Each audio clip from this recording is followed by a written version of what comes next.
রসুল, যার ইশারা পাইলে ভাগ্য খোলে, ইশারা পাইলে, অথচ যার ঘুম 6 বছর 6 মাস বয়সের বাচ্চা, যে মাকে হারায় ফেলছে, বাবাকে হারায় ফেলছে, না একটা ভাই ছিল, না একটা বোন ছিল, না আপনজন ছিল, দুজাহানের বাদশাহ যিনি, যাকে তৈরি না করলে আল্লাহ কিছুই করতেন।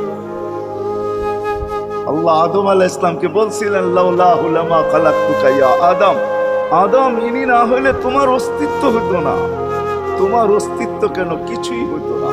কুরআন তো আমাকে বুঝায়, ওয়ামা আরসালনাকা ইল্লা রাহমাতাল লিল আলামিন, এই আয়াত আমাকে বুঝায় আল্লাহ রসুলের রহমতের কষ্টি পাথরে মনে হয় আরশও তৈরি হয়েছে, কুরসিও তৈরি হয়েছে, এর ছোঁয়ায় তৈরি হয়েছে।